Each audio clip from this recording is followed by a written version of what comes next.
Hi all, Larry Powell II here with another reading video where I'm reading from The Eye of the World, Book 1 in the Wheel of Time series by Robert Jordan.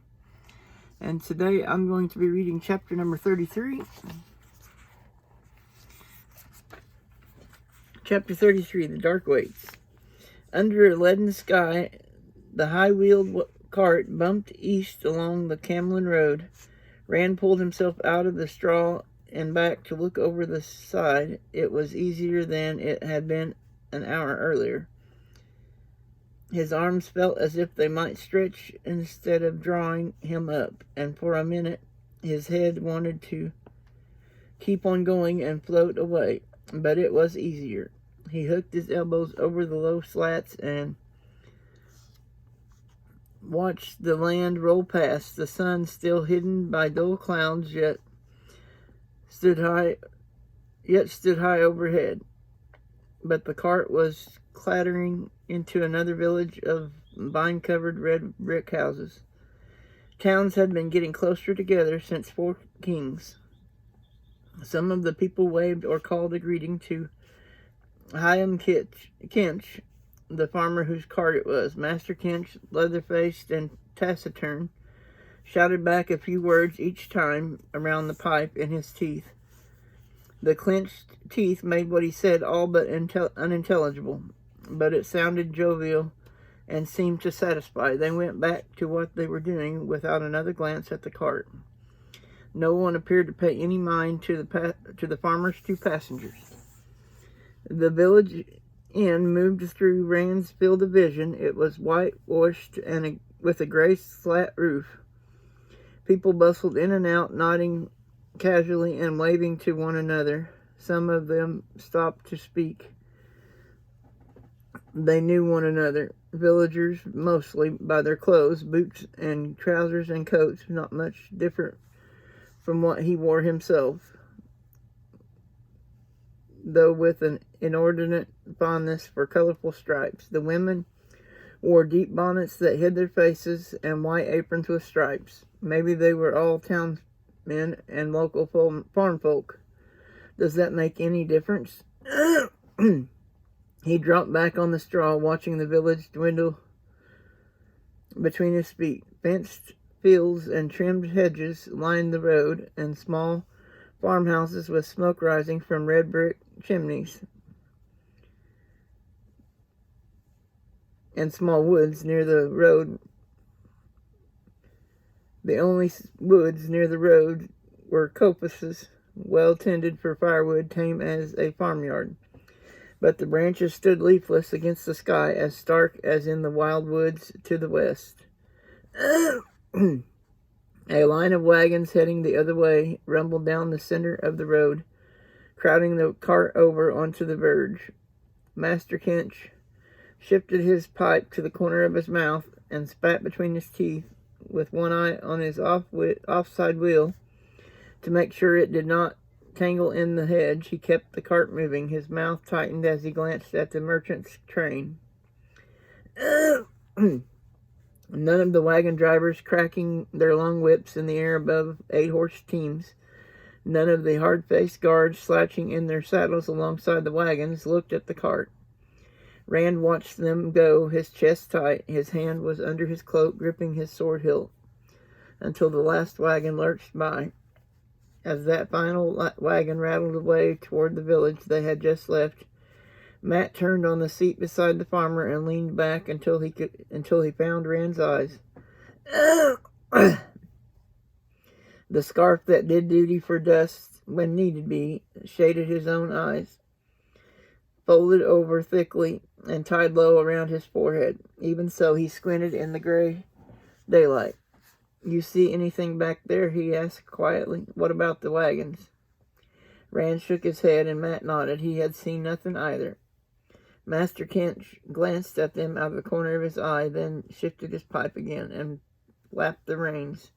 That was all but he had noticed. The horse picked up the pace a step. "Your eyes still hurt?" Rand asked. Matt touched the scarf around his head. "No, not much. Not unless I look almost right at the sun, anyway." "What about you? Are you feeling any better?" "Some." He really could He really was feeling better, he realized. It was a wonder to get over being sick so fast. More than that, it was a gift of the light. It has to be the light. It has to be. Suddenly, a body of horsemen was passing the cart, heading west like the merchants' wagons. Long white collars hung down over their mail and plate, and their cloaks and undercoats were red like the gate tenders' uniforms in Whitebridge, but better made and better fitting.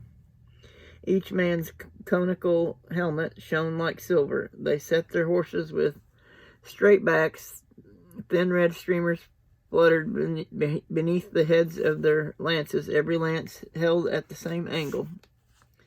Some of them glanced into the cart as they passed in two columns. A cage of steel bars masked each face. Rand was glad his cloak covered his sword. A few nodded to Master Kench, not as if they knew him, but in a neutral greeting. Master Kench nodded back in much the same way, but despite his unchanging expression, there was a hint of approval in his nod.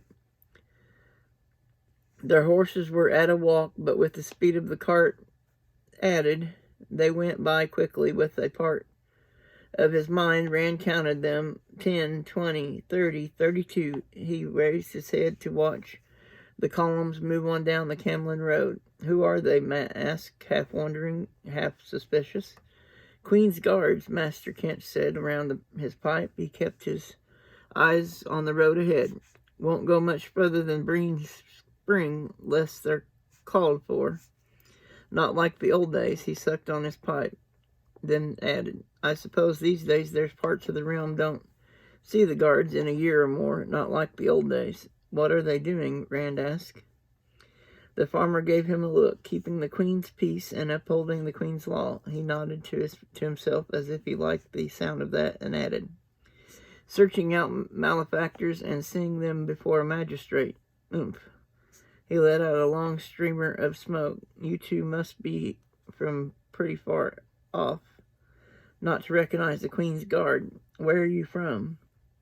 Far off, Matt said, at the same instant that Rand said the two rivers. He wished he could take it back as soon as he said it. He still was not thinking clearly. Trying to hide and mentioning a name a Fade would hear like a bell. Master Finch glanced at Matt out of the corner of his eye and puffed his pipe in silence for a while. That's far off, all right, he said finally. Almost to the border of the realm, but things must be worse than I thought if there's places in the realm where people don't even recognize the Queen's Guard. The Queen's Guards, not like the old days at all. Rand wondered what Master Elvira would say if someone told him the Two Rivers was part of some Queen's realm. The Queen of Andor, he supposed. Perhaps the mayor did know. He knew a lot of things that surprised Rand, and maybe others did too, but he had never heard anyone mention it. The Two Rivers was the Two Rivers. Each village handled its own problems, and if some difficulty involved more than one village, the mayors and maybe the village councils solved it between them. Master Kench pulled on the reins, drawing the cart to a halt. Far as I go, a narrow cart path led off to the north. Several farmhouses were visible in that direction. Across open fields, plowed but still bare of crops. 2 days will see you in Camlin, least it would if your friend had his legs under him. Matt hopped down and retrieved his bow and other things, then helped Rand climb off the tail of the cart. Rand's bundle weighed on him and his legs wobbled, but he shrugged off his friend's hand and tried a few steps on his own. He still felt unsteady, but his legs held him up. They even seemed to grow stronger as he used them. The farmer did not start his horse up again right away. He studied them for a minute, sucking on his pipe. You can rest up a day or two at my place if you want. Won't miss anything in that time, I suppose. Whatever sickness you're getting over, young fellow. Well, the old woman and me, we already had about every sickness you can think of before you were born, and nursed our younglings through them too. I expect you're past the catching stage anyway. Matt's eyes narrowed and Rand caught himself frowning. Not everyone is part of it. It can't be everyone. Or can't be everybody. Thank you, he said, but I'm all right, really. How far to the next village? Carrisford. You can reach it before dark walking. Master Kinch took his pipe from between his teeth and pursed his lips thoughtfully before going on. First off, I reckoned you for runaway princesses, but now I expect it's something more serious you're running from. Don't know what, don't care. I'm a good enough judge to say you're not dark friends and not likely to rob or hurt anybody. Not like some on the road these days. I got in trouble a time or two myself when I was your age.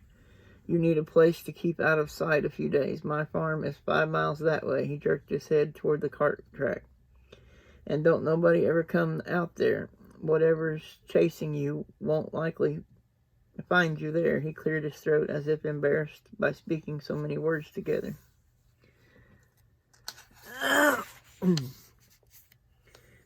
How would you know what dark friends look like? Matt demanded. He backed away from the cart and his hand went under his coat. What do you know about dark friends? Master Kinch's face tightened. Suit yourselves, he said, and clucked to his horse. The cart rolled off down the narrow path, and he never looked back. Matt looked at Rand, and his scowl faded. Sorry, Rand, you need a place to rest. Maybe if we go after him. He shrugged. I just can't get over the feeling that everybody's after us. Light, I wish I knew why they were. I wish it was over. I wish. He trailed off miserably. There are still some good people, Rand said. Matt started toward the cart path, jaw clenched as if it were the last thing he wanted to do, but Rand stopped him. We can't afford to stop just to rest, Matt. Besides, I don't think there is anywhere to hide. Matt nodded, his relief evident. He tried to take some of Rand's burdens, the saddlebags and Thumb's cloak wrapped around the cased heart, but Rand held on to them. His legs really did feel stronger. Whatever's chasing us, he thought as they started off down the road. Not chasing, waiting. The rain had continued through the night. They staggered away from the dancing Cartman, hammering at them as hard as the thunder outside, as the thunder out of a black sky split by lightning. Their clothes became sodden in minutes. In an hour, Rand's skin felt sodden too, but they had left 4 kings behind them. Matt was all but blind in the dark, squinting painfully at the sharp flashes that made trees stand out starkly. For an instant, Rand led him by the hand, but Matt still felt out each step uncertainly. Worry creased Rand's forehead. If Matt did not regain his sight, they would be slowed to a crawl. They would never get away. Matt seemed to sense his thought. Despite the hood of his cloak, the rain had plastered Matt's hair across his face. Rand, he said, you won't leave me, will you? If I can't keep up, his voice quavered. I won't leave you. Rand tightened his grip on his friend's hand. I won't leave you no matter what. Light help us. Thunder crashed overhead and Matt stumbled, almost falling, almost pulling him down too. We have to stop, Matt. If we keep going, you'll break a leg. Goad. Lightning split the dark right above them as Matt spoke, and the thunder crack pounded every other sound into the ground, but in the flash, Rand could make out the name on Matt's lips. He's dead. He has to be. Light, let him be dead. He led Matt to some bushes the lightning flash had showed him. They had leaves enough to give a little shelter from the driving rain, not as much as a good tree might, but he did not want to risk another lightning strike. They might not be so lucky next time. Huddled together beneath the bushes, they tried to arrange their cloaks to make a little tent over the branches. It was far too late to think of staying dry, but just stopping the incessant pelting of the raindrops would be something. They crouched against each other to share what little body warmth was left to them, dripping wet as they were, and more drips coming through the cloaks. They shivered themselves into sleep. Rand knew right away it was a dream. He was back in Four Kings, but the town was empty except for him. The wagons were there, but no people, no horses, no dogs, nothing alive. He knew someone was waiting for him, though. As he walked down the rutted street, the buildings seemed to blur as they slid behind him. When he turned his head, they were all there, solid, but the indistinctness remained at the corners of his vision. It was as if only what he saw really existed, and then just while he was seeing.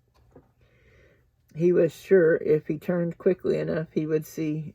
He was not sure what, but it made him uneasy, thinking about it. The dancing Cartman appeared in front of him. Somehow its garish paint seemed gray and lifeless. He went in. Goad was there at a table. He only recognized the man from his clothes, his silk and dark velvets. Goad's skin was red, burned and cracked and oozing. His face was almost a skull, his lips shriveled to bare teeth and gums. As Goad turned his head, some of his hair cracked off, powdering to soot when it hit his shoulder. His lidless eyes stared at Rand. "So you are dead," Rand said. He was surprised that he was not afraid. Perhaps it was knowing that it was a dream this time. "Yes," said Baalzamam's voice, "but he did find you for me. That deserves some reward, don't you think?" Rand turned and discovered he could be afraid even knowing it was a dream. Baalzamam's clothes were the color of dried blood, and rage and hate and triumph battled on his face. "You see, youngling, you cannot hide from me forever. One way or another I find you. What protects you also makes you vulnerable. One time you hide, the next you light a signal fire. Come to me, youngling." He held out his hand to Rand. "If my hounds must pull you down, they may not be gentle. They are jealous of what you will be once you have knelt at my feet. It is your destiny. You belong to me."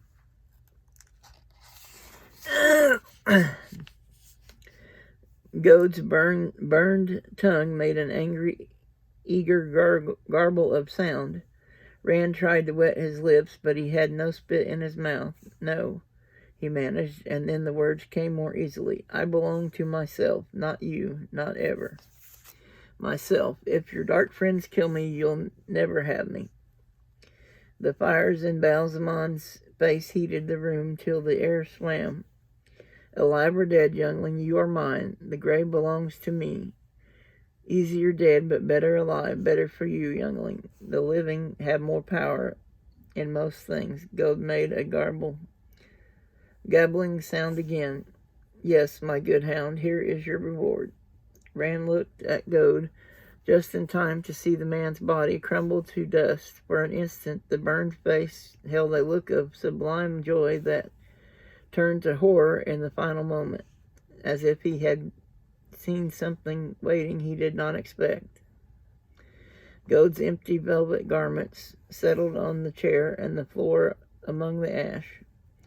When he turned back, Baalzamam's outstretched hand had become a fist. "You are mine, youngling, alive or dead. The eye of the world will never serve you. I mark you as mine." His fist opened and a ball of flame shot out. It struck Rand in the face, exploding, searing. Rand lurched awake in the dark, water dripping through the cloaks onto his face. His hand trembled as he touched his cheeks. The skin felt tender, as if sunburned. Suddenly he realized Matt was twisting and moaning in his sleep. He shook him, and Matt came awake with a whimper. "My eyes, oh light, my eyes." He took my eyes.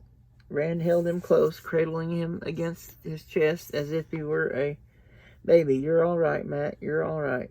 He can't hurt us. We won't let him." He could feel Matt shaking, sobbing into his coat. "He can't hurt us," he whispered, and wished he believed it. "What protects you makes you vulnerable. I am going mad." Just before first light, the downpour dwindled, the last drizzle fading as dawn came.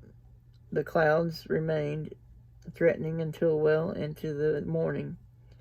The wind came up, then driving The wind came up then, driving the clouds off to the south, bearing a warmthless sun and slicing through their dripping, wet clothes. They had not slept again, but groggily they donned their cloaks and set off eastward. Rand leading Matt by the hand. After a while, Matt even felt well enough to complain about what the rain had done to his bowstring. Rand would not let him stop to exchange it for a dry string from his pocket, though not yet. They came on another village shortly after midday. Rand shivered harder at the sight of snug brick houses and smoke rising from chimneys, but he kept clear, leading Matt through the woods and fields to the south. A lone farmer working with a spading fork in a muddy field was the only person he saw, and he took care that the man did not see them crouching through the trees. The farmer's attention was all on his work, but Rand kept one eye on him till he was lost to sight. If any of Goad's men were alive, perhaps they would believe he and Matt had taken the southern road out of Four Kings when they could not find anyone who had seen them in this village. They came back to the road out of sight of the town and walked their clothes, if not dry, at least to just damp. An hour beyond the town, a farmer gave them a ride in his half-empty hay wain. Rand had been taken by surprise while lost in worry about Matt. Matt shielded his eyes from the sun with his hand, weak as the afternoon light was, squinting through slitted lids even so, and he muttered continually about how bright the sun was. When Rand heard the rumble of the hay wain, it was too late already. The sodden road deadened sound, and the wagon with its 2-horse hitch was only 50 yards behind them, the driver already peering at them. To Rand's surprise, he drew up and offered them a lift. Rand hesitated, but it was too late to avoid being seen, and refusing a ride might fix them in the man's mind. He helped Matt up to the seat beside the farmer, then climbed up behind him. Alpert Mule was a stolid man with a square face and square hands, both worn and grooved from hard work and worry, and he wanted someone to talk to. His cows had gone dry, his chickens had stopped laying, and there was no pasture worth the name. For the first time in memory he had had to buy hay, and half a wagon was all old Bain would let him have. He wondered whether there was any chance of getting hay on his own land this year, or any kind of crop. The Queen should do something, the light illumine her, he muttered, knuckling his forehead respectfully but absent-mindedly. He hardly looked at Rand or Matt, but when he let them down by the narrow rail-lined track that led off to his farm, he hesitated then. Said almost as if to himself, "I don't know what you're running from, and I don't want to. I have a wife and children, you understand, my family.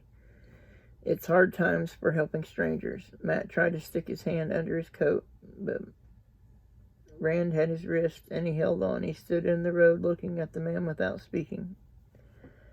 "If I was a good man," Mole said, "I'd offer a couple of lads soaked to the skin a place to dry out and get warm in front of my fire. But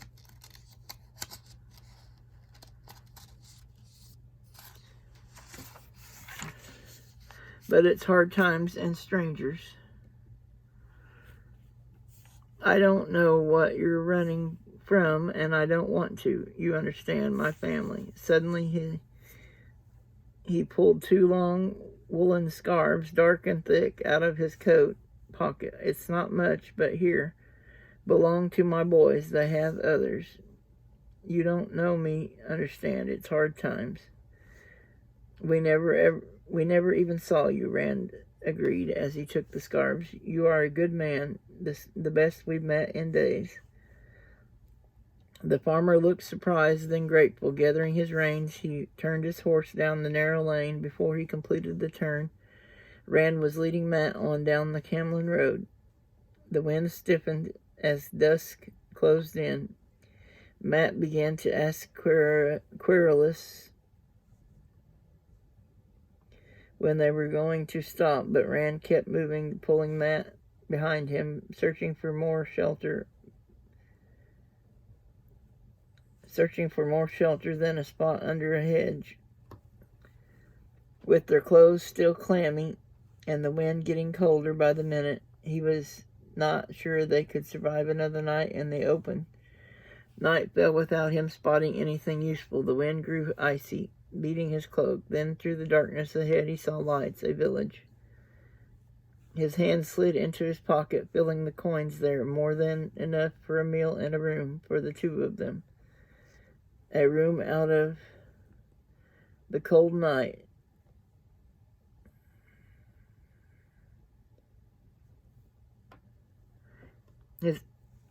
A room out of the cold night. If they stayed in the open in the wind and cold, in damp clothes, anyone who found them would likely as not find only two corpses. They just had to keep from attracting any more notice than they could help. No playing the flute, and with his eyes Matt certainly could not juggle. He grasped Matt's hand again and set out toward the beckoning lights. "When are we going to stop?" Matt asked again. The way he peered ahead with his head stuck forward, Rand was not sure if Matt could see him, much less the village lights. "When we're somewhere warm," he replied. Pools of light from house windows lit the streets of the town, and people walked them unconcerned with what might be out in the dark. The only inn was a sprawling building all on one floor, with the look of having had rooms added in bunches over the years without any pavement or without any particular plan. The front door opened to let someone in or let someone out, and a wave of laughter rolled out after him. Rand froze in the street, the drunken laughter at the dancing Cartman echoing in his head. He watched the man go down the street with a none too steady stride. That took a deep breath and pushed the door open. He took care that his cloak covered his sword. Laughter swept over him.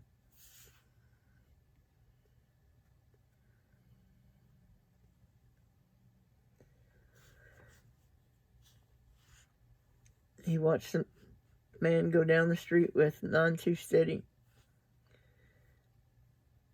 stride, then took a deep breath and pushed the door open. He took care that his cloak covered his sword. Laughter swept over him. Lamps hanging from the high ceiling made the room bright, and right away he could see and feel the difference from Samuel Hake's room or inn. There was no drunkenness here, for one thing. The room was filled with people who looked to be farmers and townsmen, if not entirely sober, not too far from it. The laughter was real, if a bit forced around the edges. People laughing to forget their troubles, but with true mirth in it too. The common room itself is neat and clean, and warm fronts,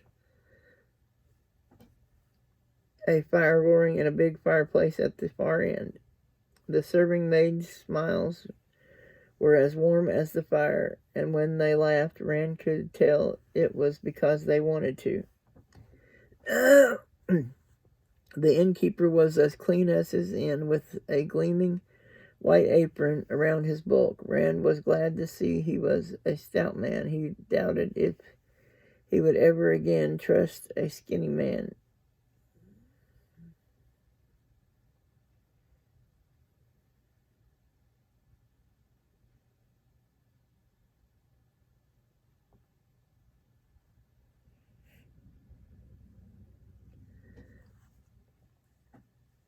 The innkeeper was as clean as his inn, with a gleaming white apron around his bulk. Rand was glad to see he was a stout man. He doubted if he would ever again trust a skinny innkeeper. His name was Rulon Allwine.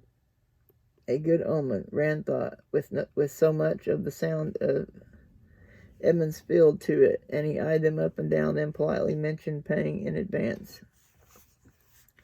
Not suggesting you're the sort, understand, but there's some on the road these days aren't too particular about paying up come morning. Seemed to be a lot of young folk headed for Camlin. Rand was not offended, not as damp and bedraggled as he was. When Master Alwine mentioned the price, though, his eyes widened, and Matt made a sound as if he had choked on something. The innkeeper's jaw closed as he shook his head regretfully, but he seemed to be used to it. Times are tough, he said in a resigned voice. There isn't much, and what there is costs 5 times what it used to. It'll be more next month. I'll lay oath on it. Rand dug his money out and looked at Matt. Matt's mouth tightened stubbornly. You want to sleep under a hedge? Rand asked. Matt sighed and reluctantly emptied his pocket. When the reckoning was paid, Rand grimaced at the little that remained.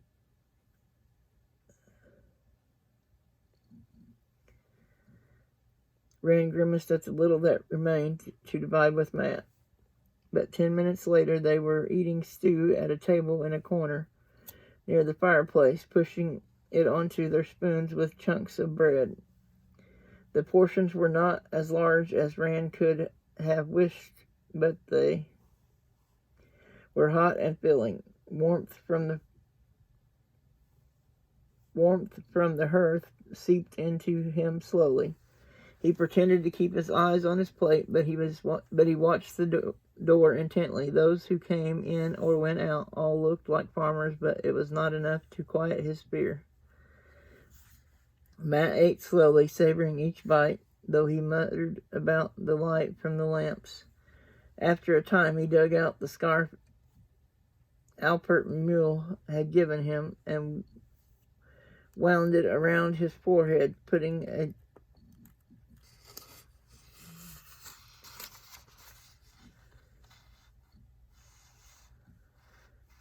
it down until his eyes were almost hidden. That got them some looks Rand wished they could have avoided. He cleaned his plate hurriedly, urging Matt to do the same, then asked Master Alwine for their room. The innkeeper seemed surprised that they were retiring so early, but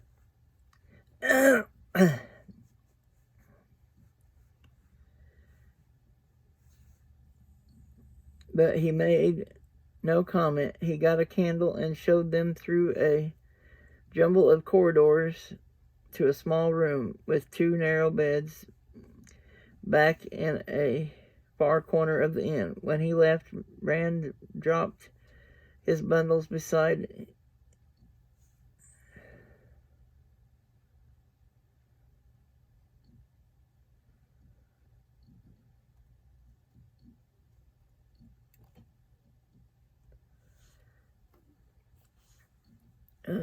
where did I leave off?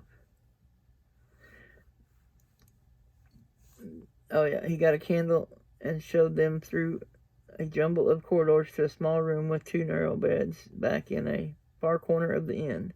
When he left, Rand dropped his bundles beside his bed, tossed his cloak over a chair, and fell on the coverlet, fully dressed. All of his clothes were still damp and uncomfortable, but if they had to run, he wanted to be ready. He left the sword belt on, too, and slept with his hand on the hilt. A rooster crowing jerked him awake in the morning. He lay there, watching Dawn lighten the window, and wondered if he dared sleep a little longer, sleep during daylight when they could be moving. A yawn made his jaw crack. "Hey," Matt exclaimed. "I can see." He sat up on his bed, squinting around the room. "Some, anyway. Your face is still a little blurry, but I can tell who you are. I knew I'd be of help."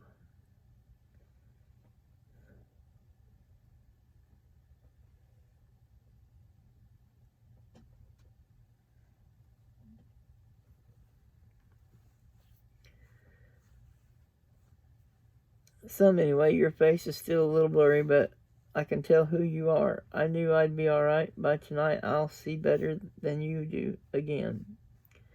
Rand sprang out of bed, scratching as he scooped up his cloak. His clothes were wrinkled from drying on him while he slept, and they itched. "We're wasting daylight," he muttered. "We're wasting daylight," he said. Matt scrambled up as fast as he had. He was scratching too. Rand did feel good. They were a day away from Four Kings, and none of Goad's men had showed up. A day closer to Camlin, where Moraine would be waiting for them. She would.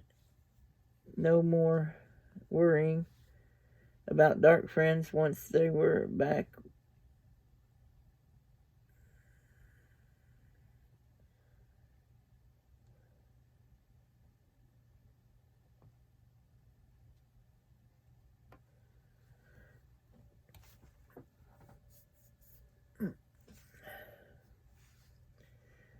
Rand sprang out of bed and scratched as he scooped up his cloak. His clothes were wrinkled from drying on him while he slept, and they itched. "We're wasting daylight," he said. Matt scrambled up as fast as he had. He was scratching too. Rand did feel good. They were a day and a half from the Four Kings, and none of Goad's men had showed up.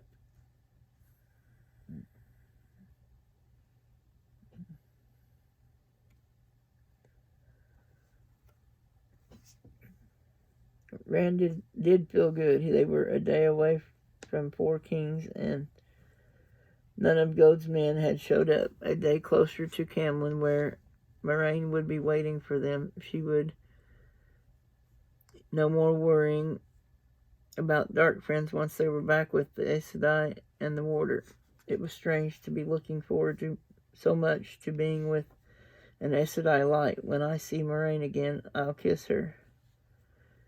He laughed at the thought. He felt good enough to invest some of their dwindling stock of coins in breakfast. A big loaf of bread and a pitcher of milk, cold from the spring house. They were eating in the back of the common room when a young man came in, a village youth by the look of him, with a cocky spring to his walk and twirling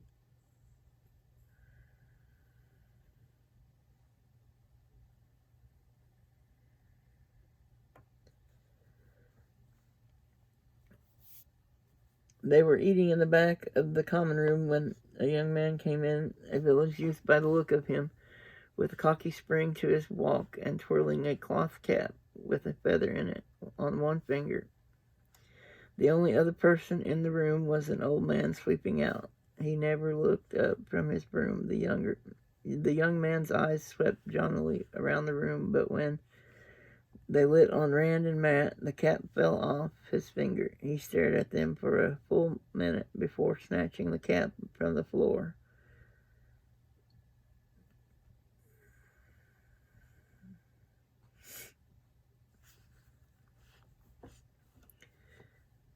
The only other person in the room was an old man sleeping out. He never looked up from his broom. The young man's eyes swept jauntily around the room, but when they lit on Rand and Matt, the cap fell off his finger. He stared at them for a full minute before snatching the cap from the floor, then stared some more, running his fingers through his thick head of dark curls. Finally, he came over to their table, his feet dragging.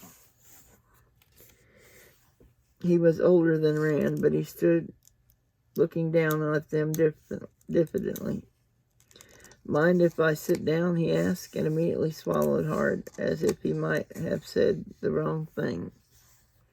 Rand thought he might be hoping to share their breakfast, though he looked able to buy his own His blue striped shirt was embroidered around the collar, and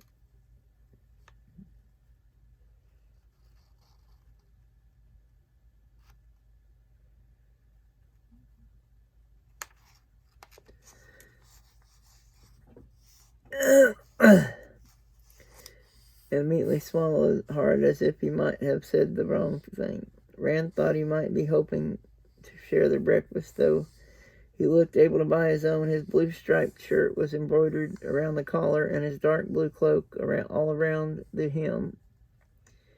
His leather boots had never been near any work that scuffed them that Rand could see. He nodded to a chair. Matt stared at the fellow as he drew the chair to the table. Rand could not tell if he was glaring or just trying to see clearly.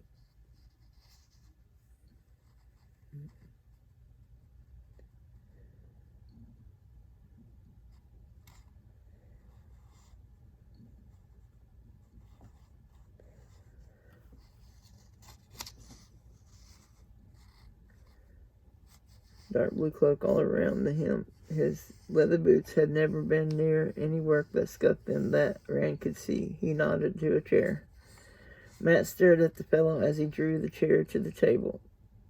Rand could not tell if he was glaring or just trying to see clearly. In any case, Matt's frown had an effect. The young man froze halfway to sitting and did not lower himself all the way until Rand nodded again. "What's your name?" Rand asked. My name, call me Peter." His eyes were shifted nervously. This is not my ideal, you understand. I have to do it. I didn't want to, but they made me. You have to understand that. I don't." Rand was beginning to tense when Matt growled.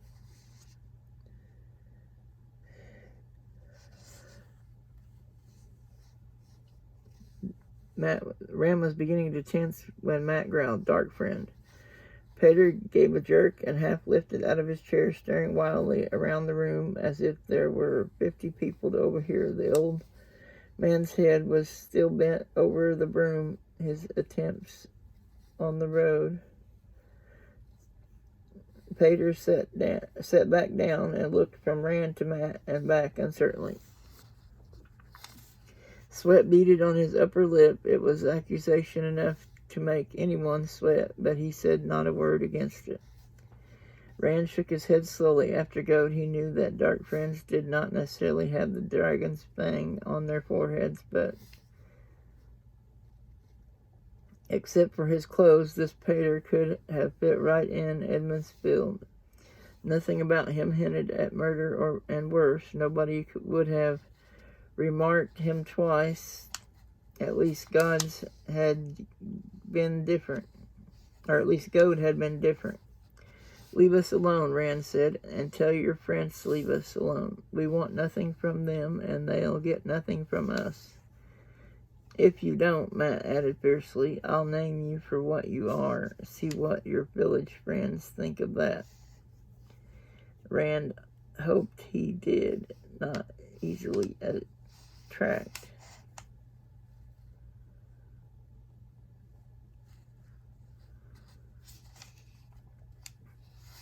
See what your village friends think of that. Rand hoped he did not really mean it. That could cause as much trouble for the two of them as it did for Peter.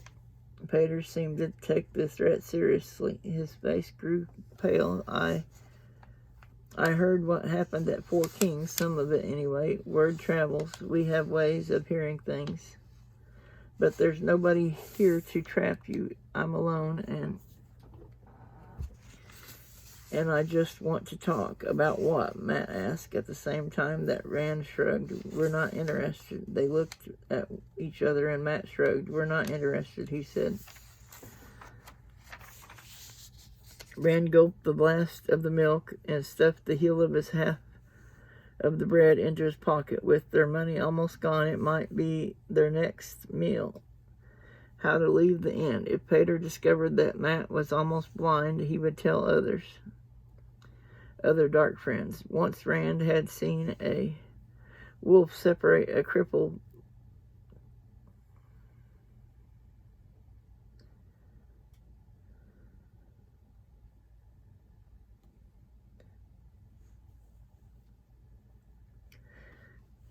Once Rand had seen a wolf separate a crippled sheep from the flock. There were other wolves around, and he could neither leave the flock nor get a clear shot with his bow. As soon as the sheep was alone, bleeding with terror,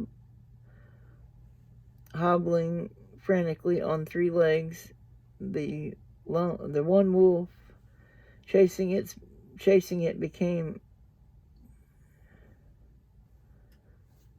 hobbling frantically on 3 legs. The one wolf chasing it became 10, as if by magic. The memory of it turned his stomach. They could not stay there either, even if Peter was telling the truth about being alone. How long would he stay that way? Time to go, Matt, he said, and held his breath as Matt started to stand.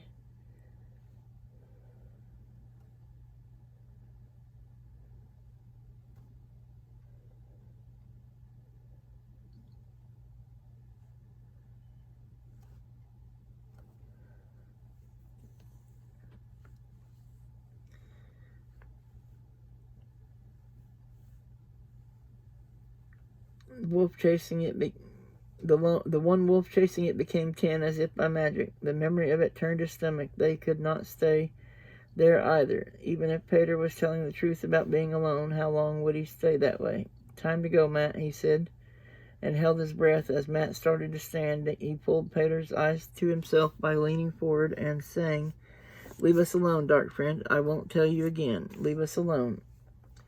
Peter swallowed hard and pressed back in his chair. There was no blood left in his face at all. It made Rand think of a murderer.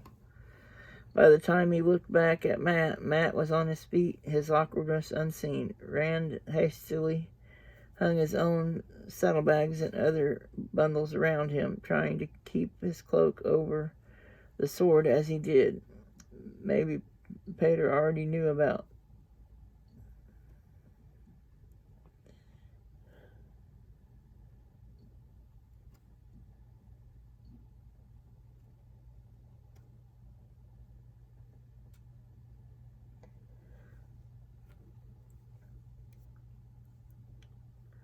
Peter swallowed hard and pressed back in his chair. There was no blood left in his face at all. It made Rand think of a murderer. By the time he looked back at Matt was on his feet, his awkwardness unseen. Rand hastily hung his own saddlebags and other bundles around him, trying to keep his cloak over the sword as he did. Maybe Peter already knew about it. Maybe Gode had told Balsamon, and Balsamon had told Peter, but he did not think so. He thought Peter had only the vaguest idea of what had happened in Four Kings. That was why he was so frightened. The comparatively bright outline of the door helped Matt make a beeline for it, if not quickly, then not slow enough to seem unnatural either. Rand followed closely, praying for him not to stumble. He was thankful Matt had a clear, straight path with no tables or chairs in the way. Behind him, Peter suddenly leaped to his feet. "Wait," he said desperately. "You have to wait." "Leave us alone," Rand said without looking back. They were almost to the door, and Matt had not put a foot wrong yet. "Just listen to me," Peter said, and put his hand on Rand's shoulder to stop him. Images spun in his head. The Trolloc, Nargle, leaping at him in his own home.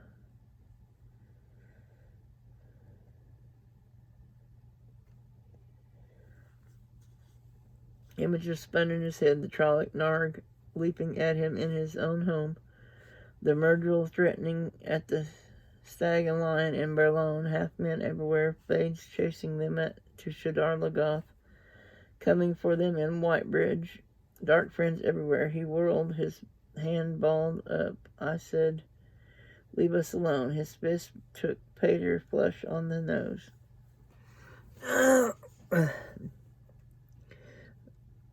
The dark friend fell on his bottom and sat there on the floor staring at Rand. Blood trickled from his nose. "You won't get away," he spat angrily, "no matter how strong you are. The great Lord of the Dark is stronger. The shadow will swallow you."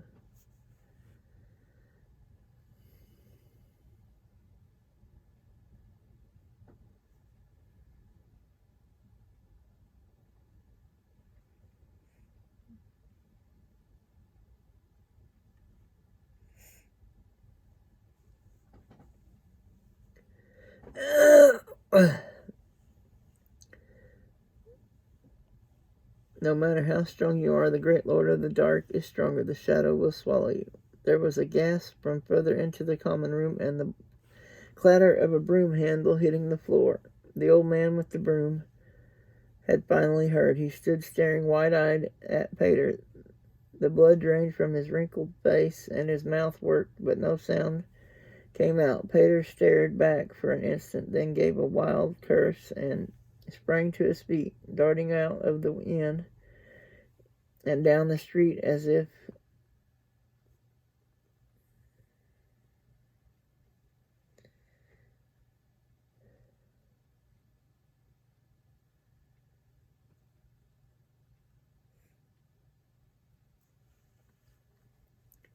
Pater stared back for an instant, then gave a wild curse and sprang to his feet, darting out of the inn down the street as if starving wolves were at his heels. The old man shifted his attention to Rand and Matt, looking not a whit less frightened.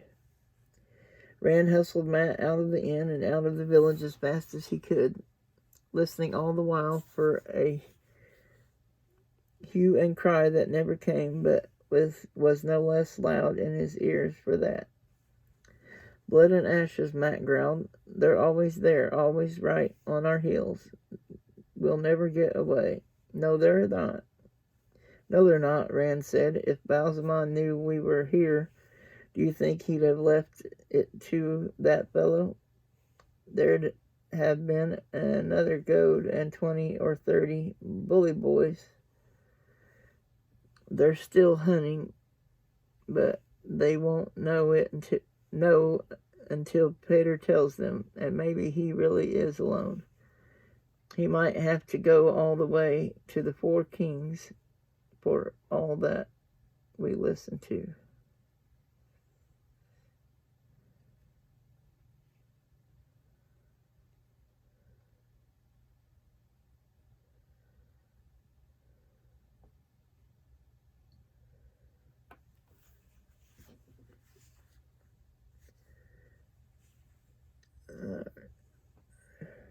Rand hustled Matt out of the inn and out of the village as fast as he could, listening all the while for a hue and cry that never came, but was no less loud in his ears for that. "Blood and ashes," Matt growled. "They're always there, always right on our heels. We'll never get away."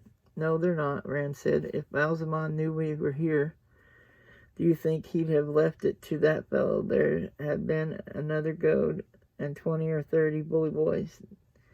They're still hunting, but they won't know until Pater tells them, and maybe he really is alone. He might have to go all the way to Four Kings for all we know." But he said, "I don't care." He was unsure which he, Matt, meant, but it changed nothing. We're not going to lie down and let them take us. They got 6 rides, short ones, during the day. A farmer told them that a crazy old man at the inn in Market Sharan was claiming there were dark friends in the village. The farmer couldn't hardly talk for laughing. He kept wiping tears.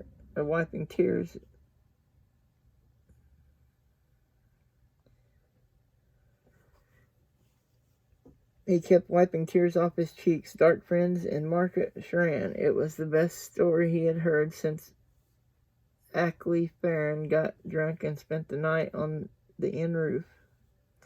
Another man, a round-faced wagon-right with tools hanging from the sides of his cart and 2 wagon wheels in the back, told a different story. 20 dark friends had held a gathering in Market Sharan, men with twisted bodies and women worse, all drifting, or all dirty and in rags. They could make your knees grow weak and your stomach heave just by looking at you. And when they laughed, the filthy cackles rang in your ears for hours.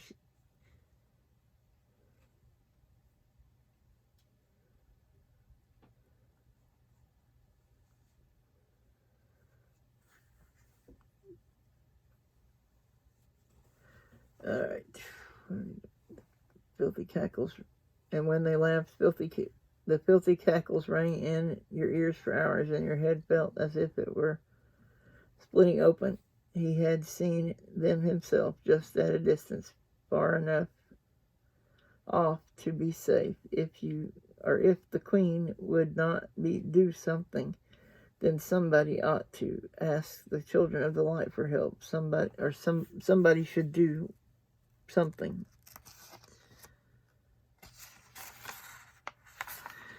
It was a relief when the wagon rights let them down. With the sun low behind them, they walked into a small village, much like Market Sharan. The Camlin Road split the town neatly in two, but on both sides of the wide road stood rows of small brick houses with thatched roofs. Webs of vines covered the bricks, though only a few leaves hung on them. The village had one inn, a small place,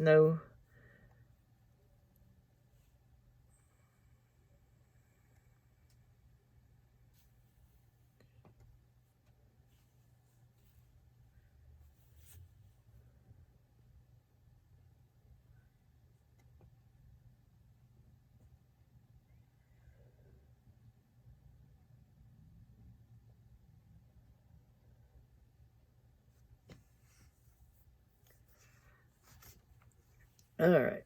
I lost my place. Cameron Road split the town. Okay, no, I've already. The village had one inn, a small place no bigger than the Wine Spring Inn, with a sign on a bracket out front, creaking back and forth in the wind. The Queen's Man. Strange to think of the Wine Spring Inn as small. Rand could remember when he thought it was about as big as a building could be. Anything bigger would be a palace, but he had seen a few things now, and suddenly he realized that nothing would look the same to him when he got back home, if you ever do. He hesitated in front of the inn, but even if prices at the Queen's Man were not as high as in Market Sharan, they could not afford a meal or a room, either one. Matt saw where he was looking and patted the pocket where he kept Thumb's colored balls. I can see well enough as long as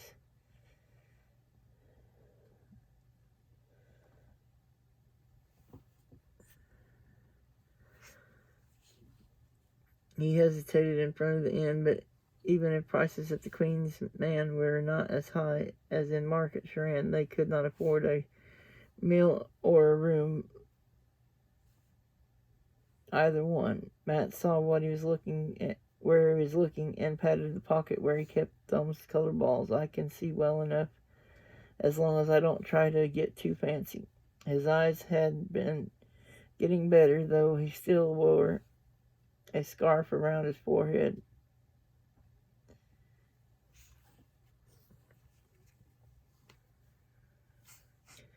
I can see well enough as long as I don't try to get too fancy. His eyes had been getting better, though he still wore the scarf around his forehead and had squinted whenever he looked at the sky during the day. When Rand said nothing, Matt went on. There can't be dark friends at every inn between here and Camlin. Besides, I don't want to sleep under a bush if I can sleep in a bed. He made no move toward the inn, though it too.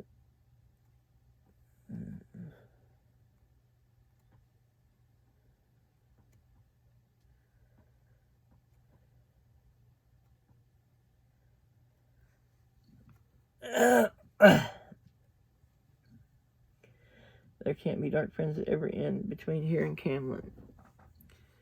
Besides, I don't want to sleep under a bush if I can sleep in a bed. He made no move toward the inn, though just stood waiting for Rand. After a moment, Rand nodded. He felt as tired as he had at any time since leaving home. Just thinking of a night in the open made his bones ache. It's all catching up, all the running, all the looking over your shoulder. They can't be everywhere, he agreed. With the first step he took into the common room, he wondered if he had made a mistake. It was a clean place, but crowded. Every table was filled, and some men leaned against the walls because there was nowhere.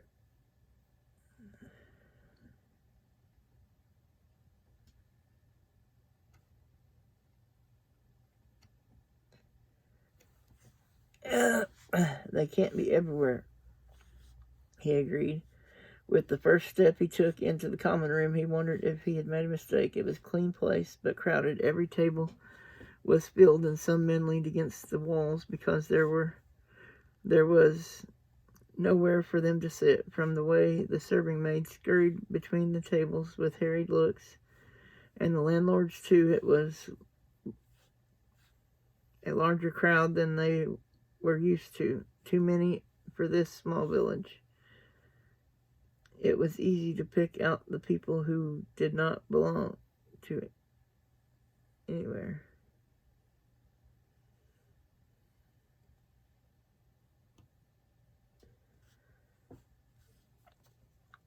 With the first step he took I read that. It was a clean place, but crowded. Every table was filled, and some men leaned against the wall behind because there was nowhere for them to sit. From the way the serving maids scurried behind or between the tables with harried looks, and the landlord too, it was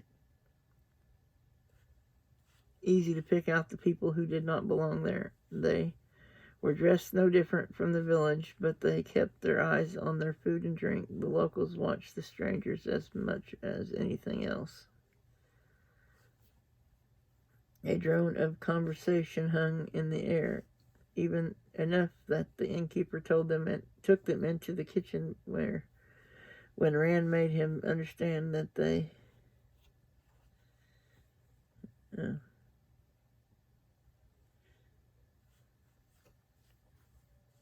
a drone of conversation hung in the air, enough that the innkeeper took them into the kitchen when Rand made him understand that they needed to talk to him. The noise was almost as bad there, with the cook and his helpers banging pots and darting about. The innkeeper mopped his face with a large handkerchief.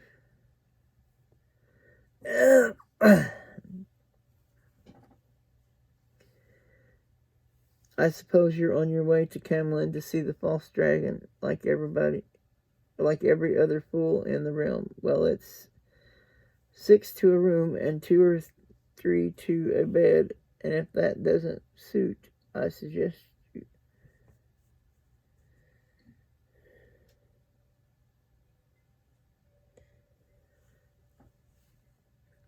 Rand gave his spiel with a feeling of queasiness. With so many people on the road, every other one could be a dark friend, and there was no way to pick them out from the rest. Matt demonstrated his juggling. He kept it to 3 balls and was careful even then.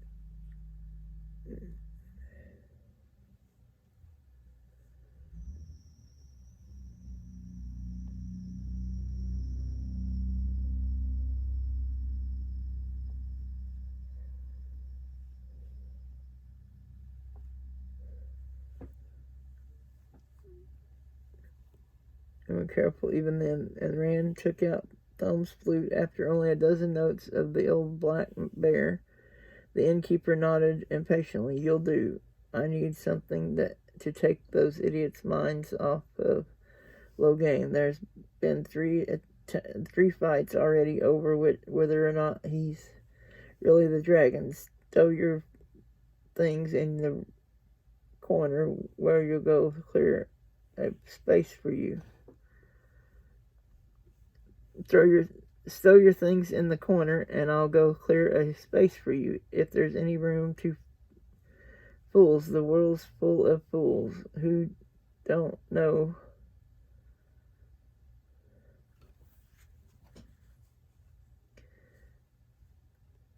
If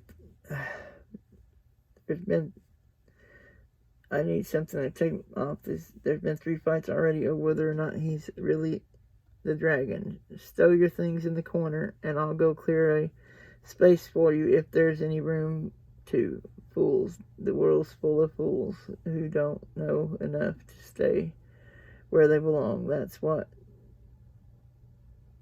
what's causing all the trouble. People who won't stay where they belong. Mopping his face again, he hurried out of the kitchen, muttering under his breath.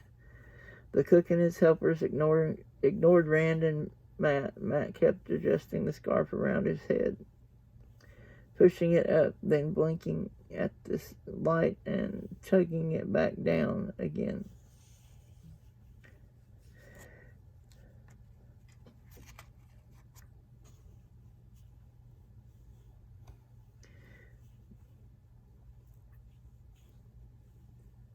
The world's full of fools who don't know enough to stay where they belong. That's what's causing all the trouble. People who won't stay where they belong. Mopping his face again, he hurried out of the kitchen, muttering under his breath. The cook and his helpers ignored Rand and Matt. Matt kept adjusting the scarf around his head, pushing it up, then blinking at the light and tugging it back down again.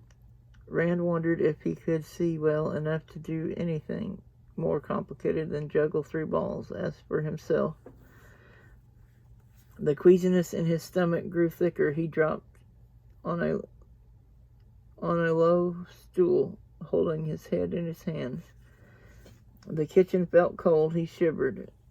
Steam filled the air. Stoves and ovens crackled with heat. His shivers became stronger, his teeth chattering.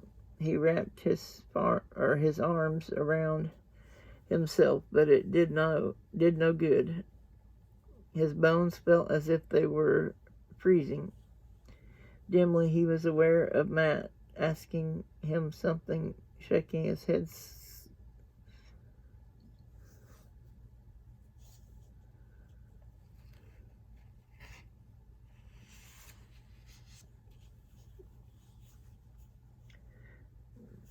The queasiness in his stomach grew thicker. He dropped on a low stool, holding his head in his hands. The kitchen felt cold. He shivered.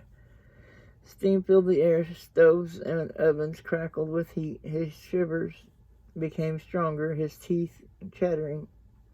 He wrapped his arms around himself, but it did no good. His bones felt as if they were freezing. Dimly, he was aware of Matt asking him something, shaking his shoulder, and of someone cursing and running out of the room. Then the innkeeper was there with the cook frowning at his side, and Matt was arguing loudly with them both.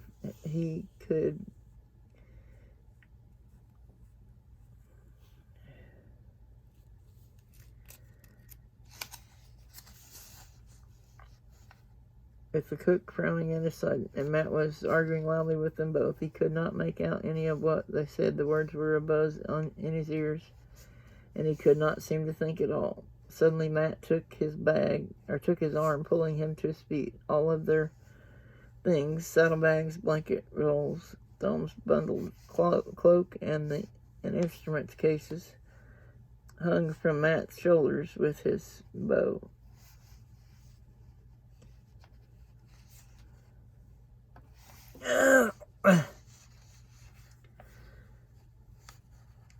Matt was arguing. The words were buzzing in his ears, and he could not seem to think at all. Suddenly, Matt took his arm, pulling him to his feet. All of the things, saddlebags, blanket rolls, Thumb's bundle cloak, and instrument cases hung from Matt's shoulders with his bow. The innkeeper was watching them, wiping his face anxiously, weaving more than half supported by Rand. Rand let his friend steer him toward the back door. Sorry, Matt, he managed. He could not stop his teeth from chattering. But must have been the rain. One more night out won't hurt, I guess. Twilight darkened the sky, spotted by a handful of stars. Not a bit of it, Matt said. He was trying to sound cheerful, but Rand could hear the hidden worry. He was scared.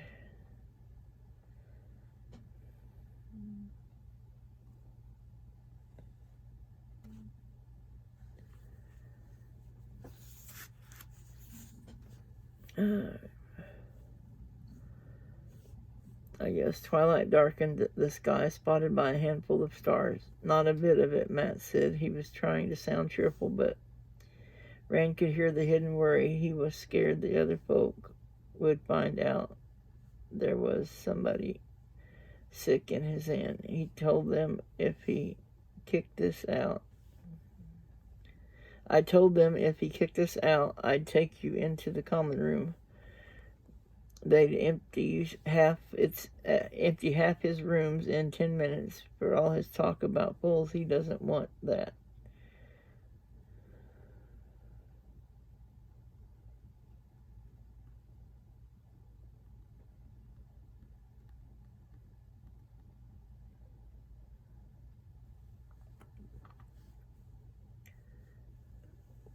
But Rand could hear the hidden worry. He was scared the other folk would find out there was somebody sick in his inn. I told him if he kicked us out, I'd take you into the common room. They'd empty half his rooms in 10 minutes for his folk. I thought about fools. He doesn't want that.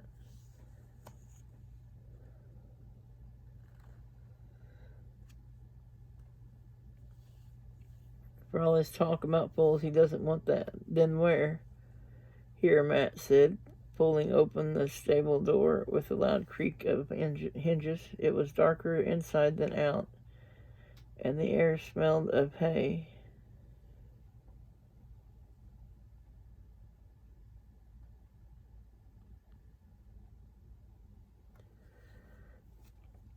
It was darker inside than out, and the air smelled of hay and grain and horses with a strong undersmell of manure.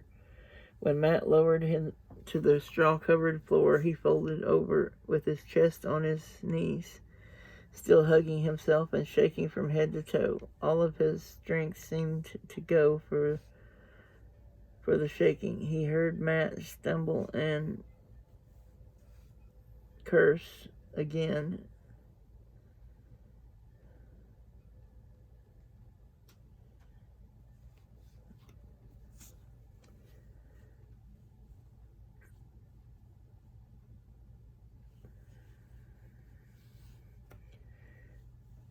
Suddenly light blossomed. Matt held up a battered old lantern. If the inn was full, so was its stable.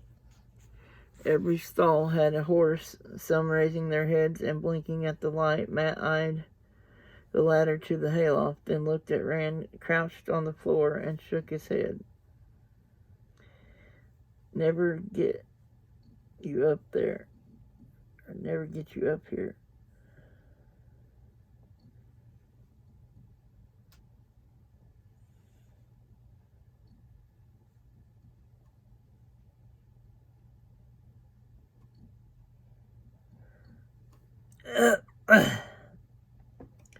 If the inn was full, so was its stable. Every stall had a horse, some raising their heads and blinking at the light. Matt eyed the ladder to the hayloft, then looked at Rand, crouched on the floor, and shook his head. Never get you up there, Matt muttered. Hanging the lantern on a nail, he scrambled up.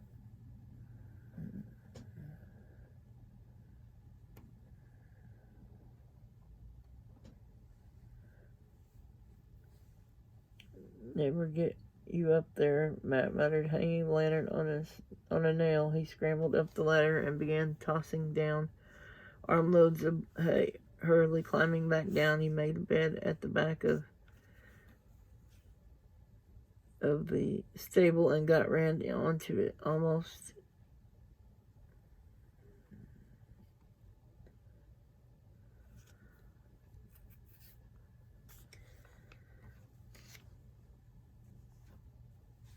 hurriedly climbing back down, he made a bed at the back of the stable and got Rand onto it. Matt covered him with both their cloaks, but Rand pushed them off vaguely and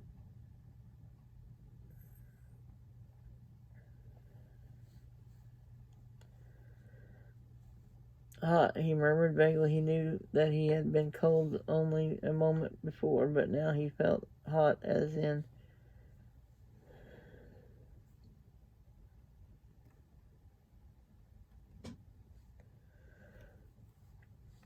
hot, he murmured vaguely. He knew that he had been cold only a moment before, but now he felt as if he were in an oven. He tugged at his collar, tossing his head. Hot, he felt Matt's hand on his forehead. I'll be right back, Matt said, and disappeared. He twisted fitfully on the hay. How long, he was not sure, until Matt returned with the empty cups.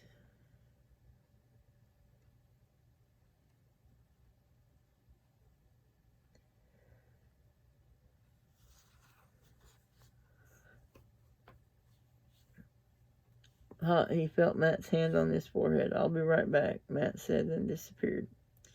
He twisted fitfully on the hay.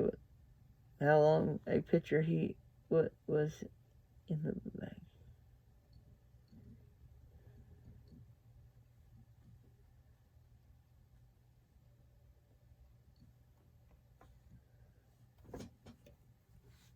Hot, he felt Matt's hand on his forehead. I'll be right back, Matt said, and disappeared. He twisted fitfully on the hay. How long, he was not sure, until Matt returned with a heaped plate in one hand, a pitcher on the other, and 2 white cups dangling from the lips.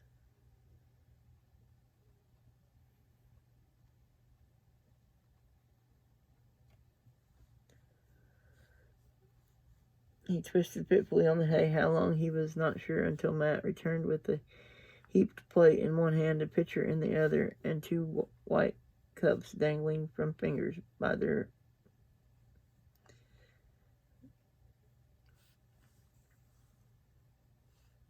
There's no wisdom here, he said, dropping to his knees beside Rand. He filled one of the cups and held it to Rand's mouth. Rand gulped the water down as if he had already. He filled one of the cups and held it to Rand's mouth. Rand gulped the water down as if he had had nothing to drink in days. That was how he felt. They don't even know what a wisdom is. What they do have is somebody called Mother Brune, but she's off somewhere birthing a baby, and nobody knows when she'll be back. I did get some bread and cheese and sausage. Good Master Inlow will find them anything as long as we stay out of sight of his guests. Here, try something. Here, try some. Rand turned his head away from the food. The thought of it made his stomach heave. After a moment, Matt sighed and settled down to eat himself. Rand kept his eyes averted and tried not to listen inconspicuously.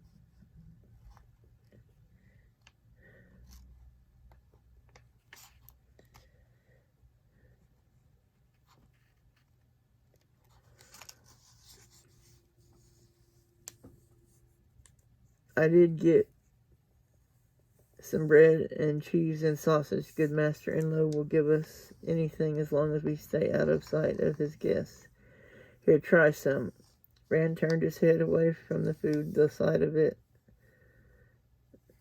of it made his stomach heave.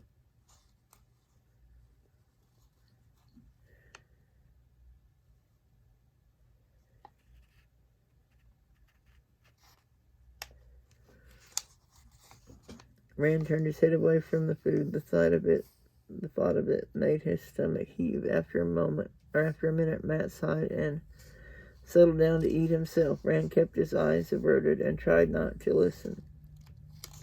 The chills came once more, and then the fever, to be replaced by the chills and the fever again. Matt discovered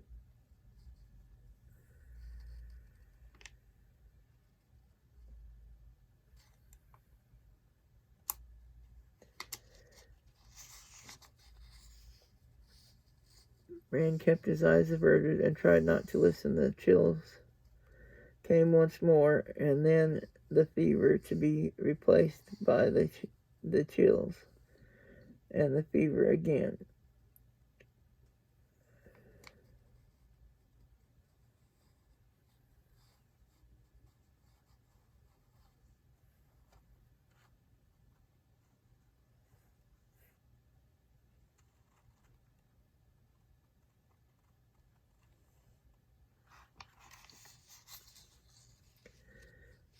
Rand kept his eyes averted and tried not to listen. The chills came once more, and then the fever, to be replaced by the chills and the fever again. Matt covered him when he shook and fed him water when he complained of thirst. The night deepened, and the stable shifted in the flickering lantern light. Shadows took the shape and money on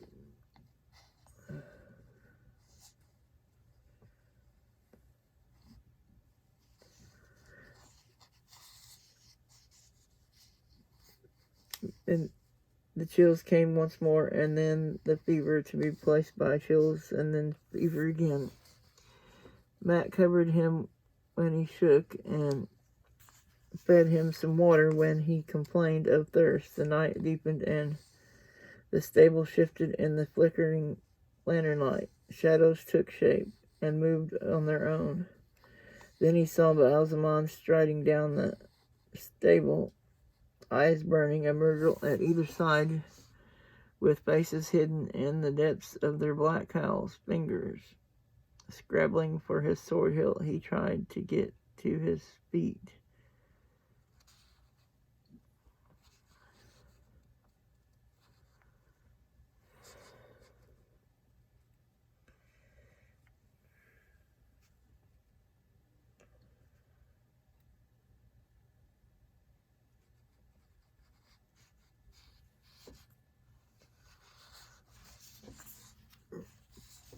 Alright, Rand kept his eyes averted and tried not to listen. The chills came once more, and then the fever, to be replaced by the chills and the fever again. Matt covered him when he shook and fed him water when he complained of thirst. The night deepened, and the stables shifted in the flickering lantern light. Shadows took shape and moved on their own.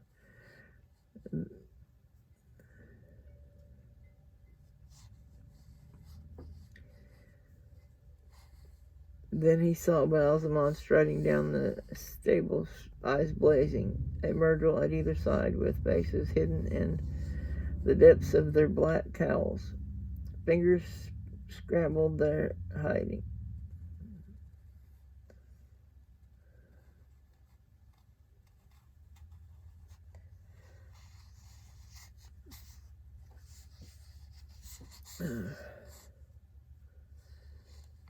Shadows took shape and moved on their own. Then he saw Baalzamon striding down the stable, eyes burning, a myrtle at either side, with faces hidden in the depths of their black cowls. Fingers scrabbling for his sword hilt, he tried to get to his feet, yelling, "Matt, Matt, they're here, light, they're here." Matt jerked awake where he sat cross-legged against the wall. "What, dark friends? Where?" Wavering on his knees, Rand pointed frantically down the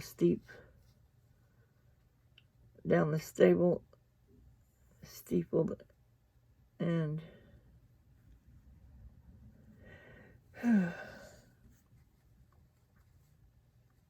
Fingers scrabbled for his sword hilt. He tried to get to his feet, yelling, "Matt, Matt, they're here, they're here." Matt jerked awake where he sat cross-legged against the wall. "What, dark friends? Where?" Wavering on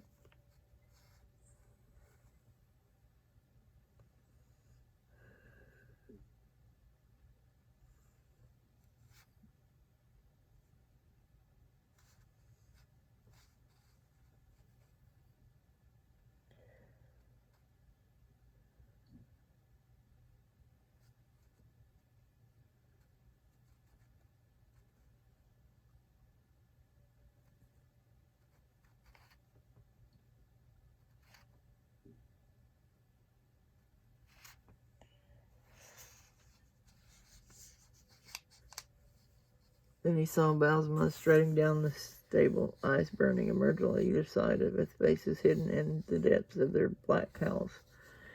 Fingers scrabbled for his sword hilt. He tried to get to his feet, yelling, "Matt, Matt, they're here, they're here." Matt jerked awake where he sat cross-legged against the wall. "What, dark friends? Where?" Wavering on his knees, Rand pointed frantically down the stable and gaped. Shadows stirred, and a horse stamped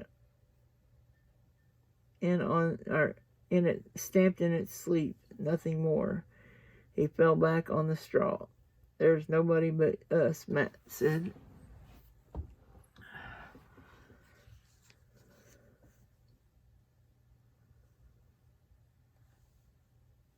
"There's nobody but us," Matt said. "Here, let me take that." He reached for Rand's sword belt, but Rand tightened his grip on the hilt. No, I have to keep it. He's my father. You understand? He's my father." The shivering swept over him once more, but he clung to the sword as if to a lifeline. My father. Matt gave up trying to take it and pulled the cloaks back together. And there were other visitations in the night while Matt dozed. Rand was never sure if they were. Well, I told you I could follow instructions. There were other visitations in the night while Matt dozed. Rand was never sure if they were really there or not. Sometimes he looked at Matt with his head on his chest, wondering if he could see them too if he woke. Egwene stepped out of the shadows, her hair in a long dark braid as it had been in Emma's field, her face pained and mournful. "Why did you leave us?" she asked. "We're dead because you left us." Rand shook his head weakly on the hay. "No, Egwene, I didn't want to leave you. Please. We're all dark friends," she said that sadly.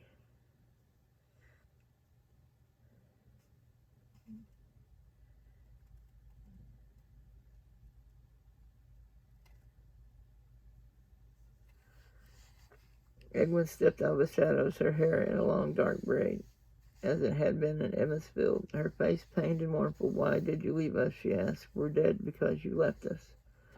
Rand shook his head weakly on the hay. "No, Egwene, I didn't want to leave you. Please, we're all dead," she said sadly, "and death is the kingdom of the Dark One. The Dark One has us because you abandoned us." "No, I had no choice, Egwene. Please, Egwene. Don't go. Come back, Egwene."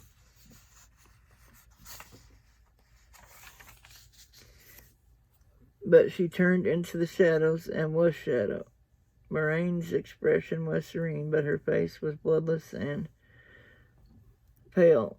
Her cloak might as well have been a shroud, and her voice was a lash. "That is right, Randalthor. You have no choice. You must go to Tarvalon, or the Dark One will take you for his own. Eternity chained in the shadow."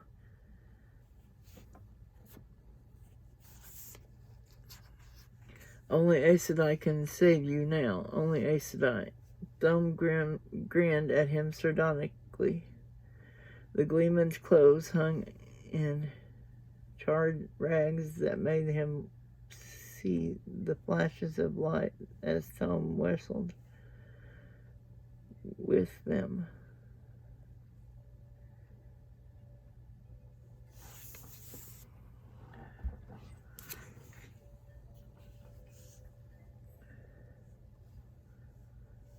Thumb grinned at him sardonically. The gleeman's clothes hung in charred rags that made him see the flashes of light as Thumb wrestled with the Fade to give them time to run. The flesh under the rags was blackened and burned.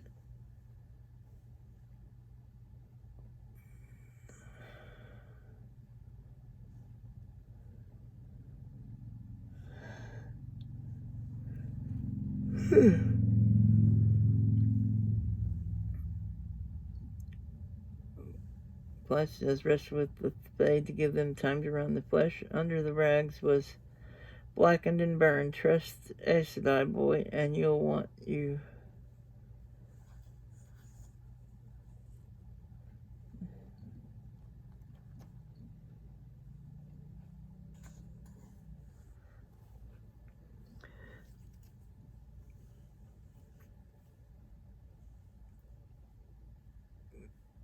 If the Fade give them time to run, the flesh under the rags was blackened and burned. Trust Aes Sedai, boy, and you'll wish you were dead. Remember, the price of Aes Sedai help is always smaller. Aja. Smaller than you can believe, always greater than you can imagine, and what?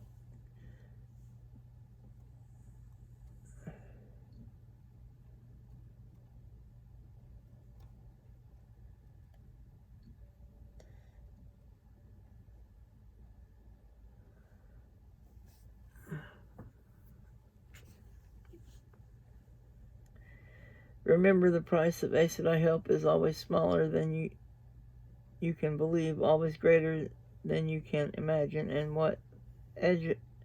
Aja will find you first. Red, maybe black, best to run, boy. Run. Lannister was an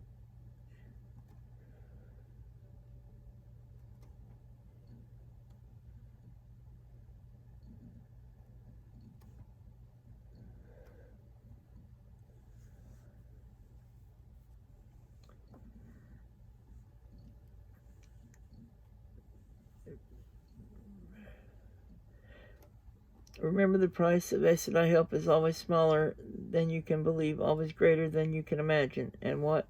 Aja will find you first. Red, maybe black, best to run, boy, run.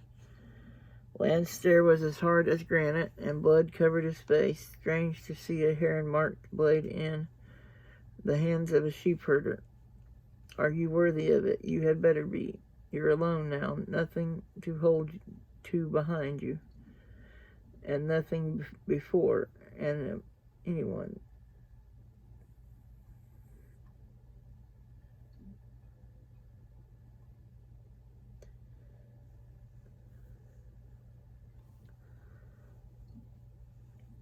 Are you worthy of it? You had better be. You're alone now, nothing to hold to behind you, and nothing before. Anyone can be a dark friend. He smiled a wolf smile, and blood poured out of his mouth. Anyone. Perrin came, accusing, pleading.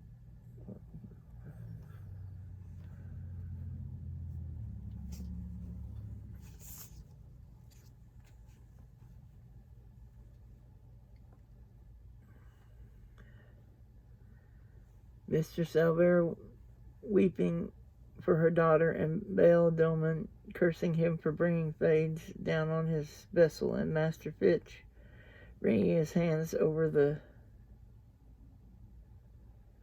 ashes of his men, and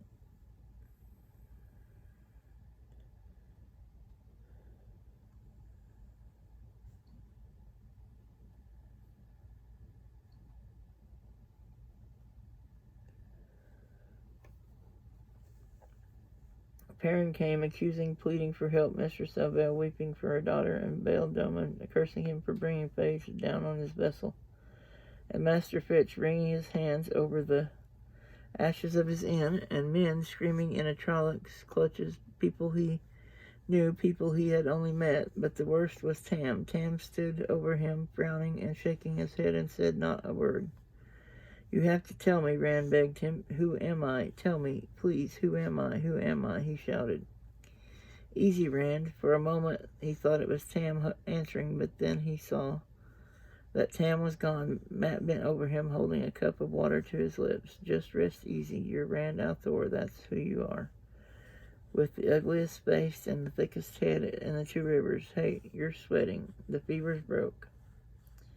"Rand al'Thor," Rand whispered. Matt nodded, and there was something so comforting in it that Rand drifted off to sleep without ever touching the moon or the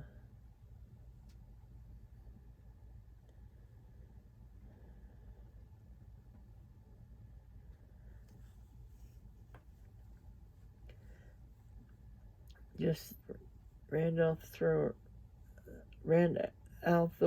that's who you are, with the ugliest face and the thickest head in the two rivers. Hey, you're sweating. The fever broke. "Rand al'Thor," Rand whispered. Matt nodded, and there was something so comforting in it that Rand drifted off to sleep without even touching the water. It was a sleep untroubled by dreams, at least by any he remembered, but light enough that his eyes drifted open whenever Matt checked on him. Once he wondered if Matt was getting any sleep at all, but he fell back asleep himself before the thought got very far.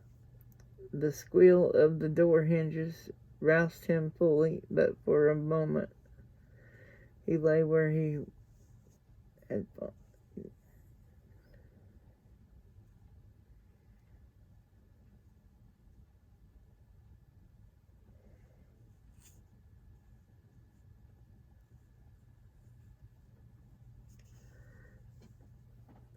This Matt was getting any sleep at all, that he fell back asleep himself before the thought got very far.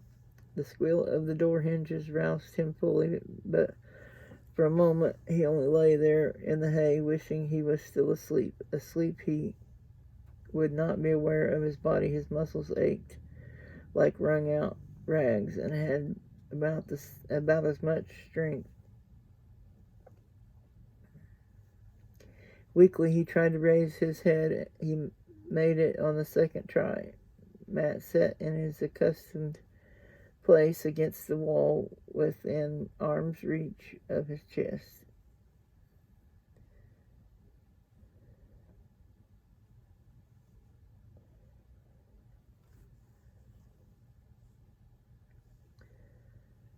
Within arm's reach of Rand, his chin rested on his chest, which rose and fell in the easy rhythm of deep sleep. The scarf had slipped down over his eyes.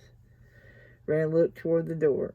A woman stood there, holding it open with one hand. For a moment she was only a dark shape in a dress, outlined by the faint light of early morning. Then she stepped inside, letting the door swing shut behind her. In the lantern light he could see her more clearly. She was about the same age as Nineveh, he thought, but she was no village woman. The pale green silk of her dress shimmered as she moved. Her cloak was rich, soft gray, and a frothy net of lace caught up her hair. She fingered a heavy gold necklace as she looked thoughtfully at Matt and him. "Matt," Rand said, then louder, "Matt." Matt snorted and almost fell over as he came awake. Scrubbing sleep from his eyes, he stared at the woman. "I came to look at my horse," she said, gesturing vaguely at the stalls. She never took her eyes away from the two of them, though. "Are you ill?" "He's all right," Matt said stiffly. "He just caught a chill in the rain, that's all."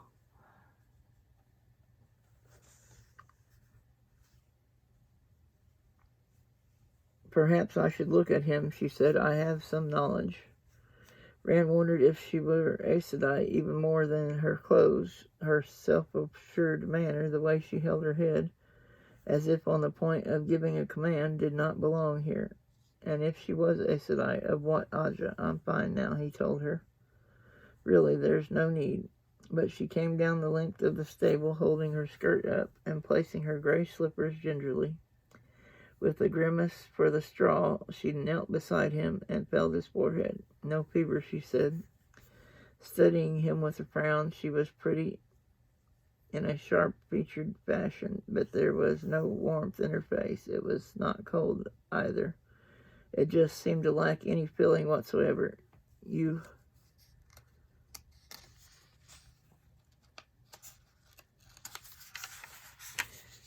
were sick, though, yes.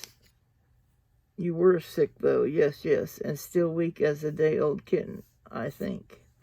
She reached under her cloak, and suddenly things were happening too fast for Rand to do more than give a strangled shout.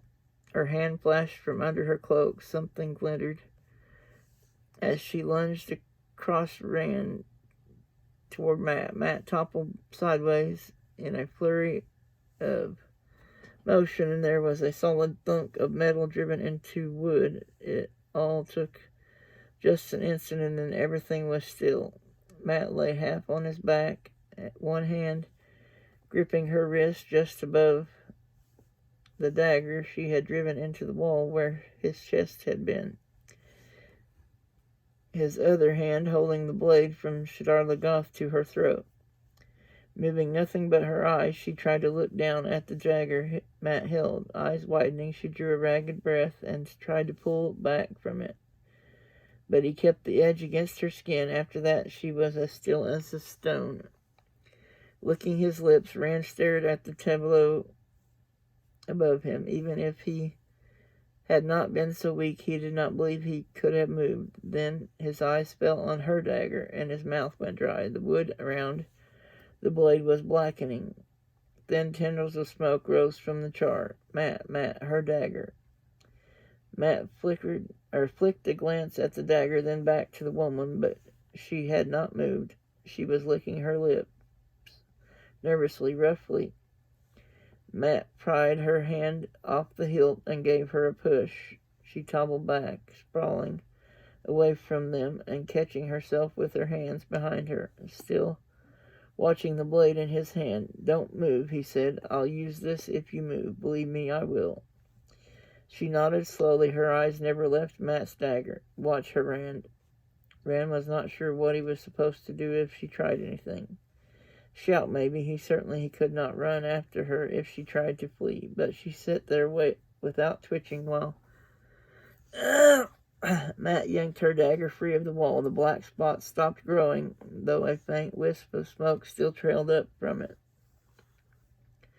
Matt looked around for somewhere to put the dagger, then thrust it toward Rand. He took it gingerly, as if it were a living adder, It looked ordinary, if ornate, with a pale ivory hilt and a narrow, gleaming blade, no longer than the palm of his hand. Just a dagger, only he had seen what it could do. The hilt was not even warm, but his hand began to sweat. He hoped he did not drop it in the hay. The woman did not move from her sprawl as she watched Matt slowly turn toward her. She watched him as if wondering what he would do next, but Rand saw the sudden tightening of Matt's eyes, the tightening of his hand on the dagger. Matt, no. She tried to kill me, Rand. She'd have killed me too. She's a dark friend. Matt spat the word. But we're not, Rand said. The woman gasped as if she had just realized what Matt had intended. We are not, Matt. For a moment, Matt remained frozen, the blade in his fist catching the lantern light. Then he nodded. Move over there, he told the woman, gesturing with the dagger toward the door to the tack room. She got to her feet slowly, pausing to brush the straw from her dress. Even when she started in the direction Matt indicated, she moved as if there were no reason to hurry, but Rand noticed that she kept a wary eye on the ruby-hilted dagger. in Matt's hand. You really should stop struggling, she said. It would be for the best in the end, you will see. The best, Matt said dryly, rubbing his chest where her blade would have gone if he had not moved. Get over there. She gave a casual shrug as she obeyed. A mistake. There has been considerable confusion since what happened with that egotistical fool Goad, not to mention whoever the idiot was who started the panic in Market Sharan. No one is sure what happened there or how. That makes it more dangerous for you, don't you see? You will have honored places if you come to the great Lord of your own free will. But as long as you run, there will be pursuit, and who can tell what will happen then? Rand felt a chill. My hounds are jealous and may not be gentle. So you're having trouble with a couple of farm boys? Matt's laugh was grim. Maybe you dark friends aren't as dangerous as I've always heard. He flung open the door of the tack room and stepped back. She paused just through the doorway, looking at him over her shoulder. Her gaze was ice, and her voice colder still. You will find out how dangerous we are when the murderer gets here. Whatever else she had to say was cut off as Matt slammed the door and pulled the bar down with it into its brackets. When he turned, his eyes were worried. Fade, he said in a tight voice, tucking the dagger back under his coat. Coming here, she says. How are your legs? I can't dance, Rand muttered, but if you'll help me get on my feet, I can walk. He looked at the blade in his hand and shuddered. Blood and ashes, I'll run. Hurriedly hanging himself about with their possessions, Matt ran to his feet. Rand's legs wobbled, and he had to lean on his friend to stay upright, but he tried not to slow Matt down. He held the woman's dagger well away from himself. Outside the door was a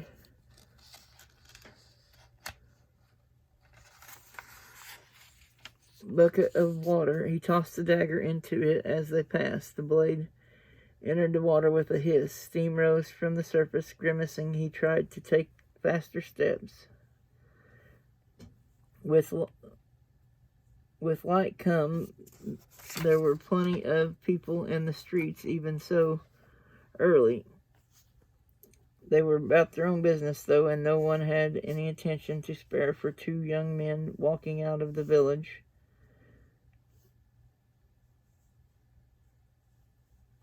Not with so many strangers about. Just the same, Rand stiffened every muscle, trying to stand straight.